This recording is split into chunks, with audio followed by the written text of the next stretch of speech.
নমস্কার বন্ধুরা, পিয়ালির সাতকাহনে আপনাদের স্বাগত। আমি শতদল আরও একটা নতুন ভ্রমণের ভিডিও নিয়ে চলে এসেছি। তবে এই যাত্রায় আমার সাথে পিয়ালি যাচ্ছে না। আমি আমার আরও 5 অফিস কলিগকে সঙ্গী করে বেরিয়ে পড়েছি গুড়গুড়িপালের জঙ্গল আর সাথে ঝাড়গ্রাম ঘুরে দেখব বলে। সকাল সকাল বাড়ি থেকে বেরিয়ে স্কুটিটাকে সঙ্গী করে মধ্যমগ্রাম চৌমাথা হয়ে সুদূর 161 কিলোমিটার পথ অতিক্রম করে গুড়গুড়িপালের জঙ্গলে গুড়গুড়িপাল নেচার ক্যাম্পে কিভাবে পৌঁছালাম, পথের অভিজ্ঞতা, খাওয়া দাওয়া সবই ভাগ করে নেব এই পর্বে। তাহলে শুরু থেকে শুরু করা যাক। আজ 21শে নভেম্বর 2025, শুক্রবার। বাড়ি থেকে আমার যাত্রা শুরু হলো ভোর 5:10-এ। এরপর মধ্যমগ্রাম চৌমাথা হয়ে বিরাটি ক্রস করে এয়ারপোর্ট 2 নম্বর গেট থেকে ডান দিকে বেলঘরিয়া এক্সপ্রেসওয়ে ধরে নিলাম। পথে পড়লো দক্ষিণেশ্বর, বালি ব্রিজ, বালি হল্ট, ভট্টনগর, বাঁকড়া আর অবশেষে আমরা পৌঁছালাম ধুলাগড় টোলগেট। এটা আমাদের যাত্রাপথের প্রথম টোলগেট। এই টোলগেট ক্রস করেই বাঁ হাতে একটা চায়ের দোকান দেখে দাঁড়িয়ে পড়লাম। এটাই ছিল আমাদের প্রথম হল্ট, বা বলা ভালো চা বিরতি। এখানের চা পর্ব সেরেই আমরা তড়িঘড়ি বেরিয়ে পড়লাম। ধরে নিলাম NH-16, নামান্তরে কলকাতা চেন্নাই বা কলকাতা মুম্বাই হাইওয়ে। সুন্দর টারম্যাক 3 লেনের রাস্তা দিয়ে ছুটে চললো আমাদের 3টি স্কুটি ও একটি বাইক।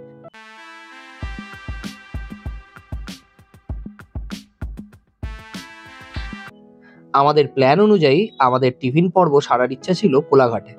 অতএব আমাদের পরবর্তী হল্ট কোলাঘাট। ও হ্যাঁ, রাস্তায় যেতে যেতে সবার সাথে পরিচয় করিয়ে দেওয়া যাক। আজ আমার সাথে চলেছে অভিষেক, সুদীপ্তদা, বিশুদা, হারান্দা ও বিমলেশদা। মোটামুটি 8:45 নাগাদ আমরা কোলাঘাটের ব্রিজে পৌঁছালাম। কোলাঘাটের ব্রিজ পার করার সময় সকালবেলার রূপনারায়ণের সৌন্দর্য ব্যাপক লাগছিল। কিন্তু যাই হোক, ব্রিজ ক্রস করে খানিকটা এগিয়ে বাঁ হাতে ফ্রেশ ফুড অ্যান্ড রেস্টুরেন্টে 7:50 নাগাদ আমরা আমাদের দ্বিতীয় হল্টটি দিলাম। এখানে আমরা আমাদের ব্রেকফাস্ট সারলাম আলুর পরোটা, মিক্সড ভেজ, চানা মশলা ও আচার দিয়ে। খাবারের কোয়ালিটি বেশ ভালো ছিল। আলুর পরোটা 60 টাকা প্রতি পিস, মিক্সড ভেজ 1 প্লেট 170 টাকা, চানা মশলা 1 প্লেট 130 টাকা করে চার্জ করলো। পেট পুজো আর হালকা রেস্টের পর আবার শুরু হলো আমাদের যাত্রা। পরবর্তী গন্তব্য কংসাবতী নদীর উপর অবস্থিত অ্যানিকাট স্ট্রাকচার। এরপর আমাদের পথে পড়ল দ্বিতীয় টোলগেট, অর্থাৎ ডেবরা টোল প্লাজা, যেটা ক্রস করার পর বেশ কিছুটা এগোতেই কলকাতা চেন্নাই হাইওয়ে ছেড়ে ডান দিকে মেদিনীপুর খড়গপুর রোড ধরার ডিরেকশন দিল গুগল। সেই রাস্তা ধরে যেতে যেতে প্রথমে পড়ল অ্যানিকাট স্ট্রাকচারের সাইনবোর্ড, আর তারপরেই কংসাবতী ড্যাম। এখান থেকেই আরও 5-7 মিনিট স্কুটি চালিয়ে পৌঁছে গেলাম অ্যানিকা স্ট্রাকচার ভিউ পয়েন্টে। কংসাবতীর উপর গড়ে ওঠা এই অ্যানিকা স্ট্রাকচার ড্যামটি আর 5টা ড্যামের থেকে বেশ কিছুটা আলাদা। এই ড্যামটি 1866 সালে ব্রিটিশদের দ্বারা তৈরি হয় এবং 1871 সালে এটি কার্যকর হয়। মূলত নীল চাষীদের উদ্দেশ্যেই এই বাঁধটি গঠন করেছিল ব্রিটিশরা। বাঁধটিতে আছে মোট 33টি গেট। এখানকার সৌন্দর্য উপভোগ করে আর একটু ফটো সেশনের পর আমরা আমাদের মূল গন্তব্য গুড়গুড়িপালের জঙ্গলের দিকে এগিয়ে চললাম।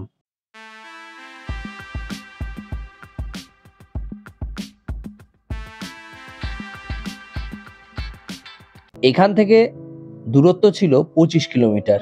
প্রথম 22 কিলোমিটার বেশ কিছু বসতি গ্রাম একে একে আমাদের চোখে পড়তে লাগলো, কিন্তু শেষ 3 কিলোমিটার বসতি আস্তে আস্তে কমতে কমতে প্রায় শূন্য হয়ে গেল, আর শুরু হয়ে গেল শাল গাছের জঙ্গল।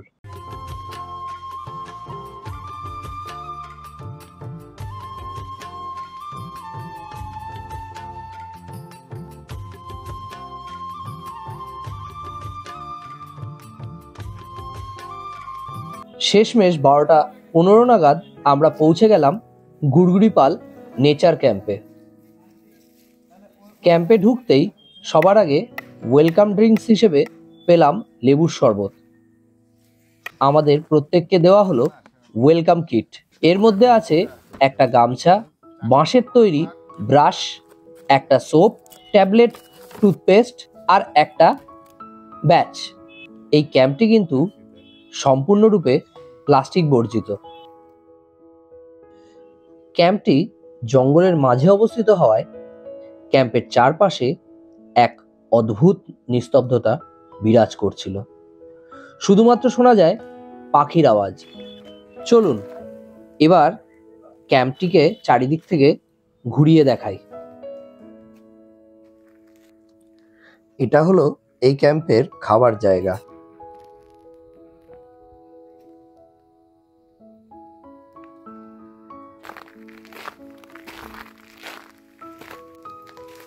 বেসিন পোর্শনটাও বেশ অভিনব কায়দার।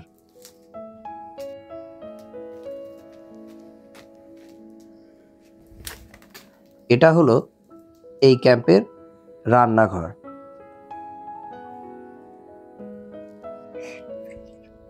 এটা হলো এখানকার ভোজন তালিকা।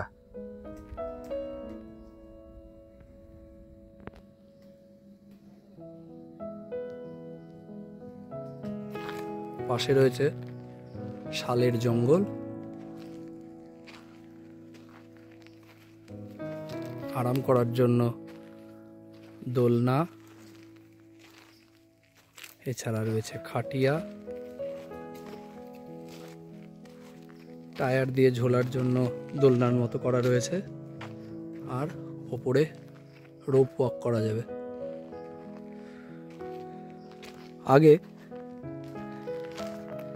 এটা ছিল মেইন এন্ট্রি, কিন্তু বর্তমানে বন দফতর এটাকে বন্ধ করে দিয়েছে, তাই এখন আর এখান দিয়ে এন্ট্রি হয় না। এখন পিছনের দিক দিয়ে, অর্থাৎ এটা হচ্ছে এখনকার এন্ট্রি। এখান দিয়ে আমরা ঢুকেছি, এই আমাদের স্কুটি, আর পিছনে রয়েছে সমস্ত বড় বড় টেন্ট। এগুলোর ঠিক পিছনেই প্রত্যেকটা টেন্টের জন্য আলাদা করে ওয়াশরুম রয়েছে। আর এই যে বেসগুলো দেখা যাচ্ছে, এইগুলো সিজনে এখানে ছোট টেন্ট করা হয়, যার জন্য ওই দূরে ওগুলো রয়েছে কমন পায়খানা বাথরুম। এগুলো ডাস্টবিন, আর এইখানে বনফায়ারের ব্যবস্থা আছে। 4, 5 আর 6 নম্বর টেন্টগুলো আমরা নিয়েছি। পায়খানা বাথরুম, চলুন পায়খানা বাথরুমটা একটু দেখিয়ে দেওয়া যায়।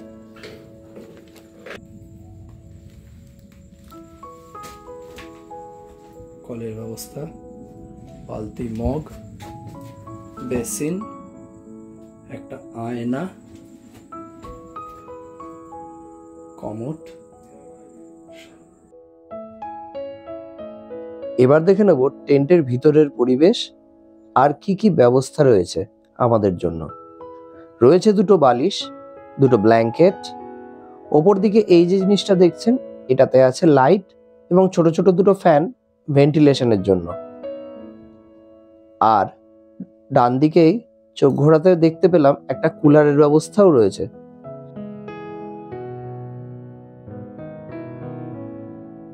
চার্জিং পয়েন্ট,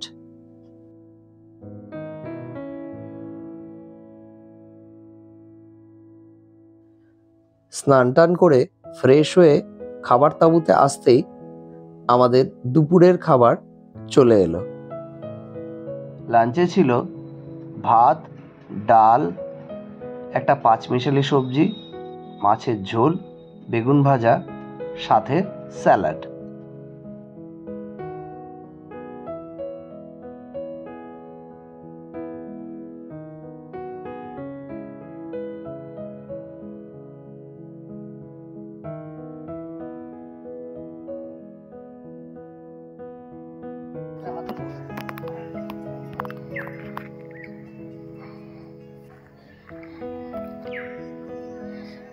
গুড়গুড়ি পাল, গুড়গুড়ি পাল, গুড়গুড়ি।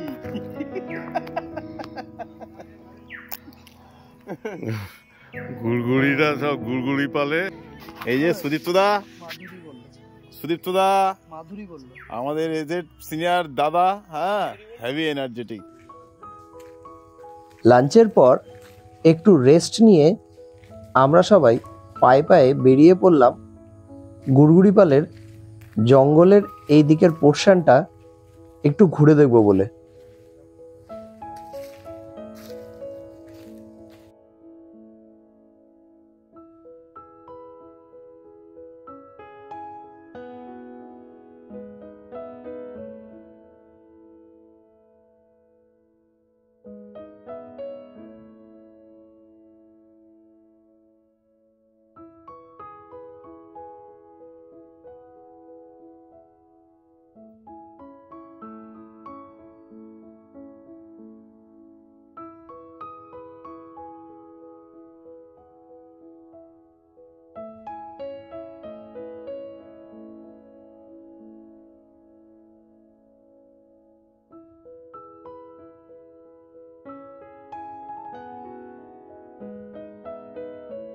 ক্যাম্পের রাতের পরিবেশটা বড়ই অদ্ভুত অভিজ্ঞতা দিল।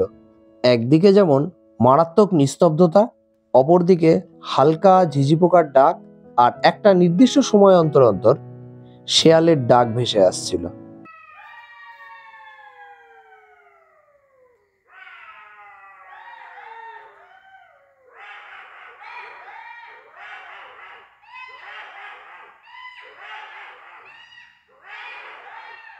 সন্ধেবেলায় টিফিনে আমাদের দেওয়া হয়েছিল মুড়ি এবং পেঁয়াজি, আর দাদাদের জিজ্ঞেস করতেই জানতে পারলাম রাতের খাবারে আছে মুরগির মাংস, রুটি আর ডাল।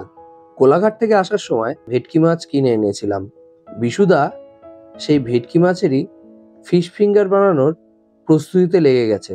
আর তাছাড়াও আমরা খাবারের বাইরে আলাদা করে অর্ডার দিয়েছিলাম পাতাপোড়া চিকেন। এই পাতাপোড়া চিকেন এই ক্যাম্পের বিশেষ আকর্ষণ। প্রতি কেজি 750 টাকা হিসেবে চার্জ করেছিল। এবার আসি ফুড অ্যান্ড লজিং এর খরচে।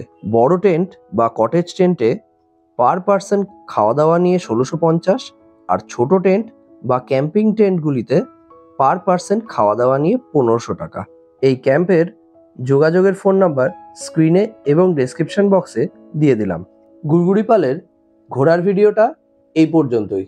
দ্বিতীয় পর্বে আপনাদেরকে শেয়ার করব গুড়গুড়িপাল থেকে ঝাড়গ্রাম যাওয়া এবং সেখানে ঘোরা এবং থাকার আমার অভিজ্ঞতা। আজকের মতো এইটুকুই।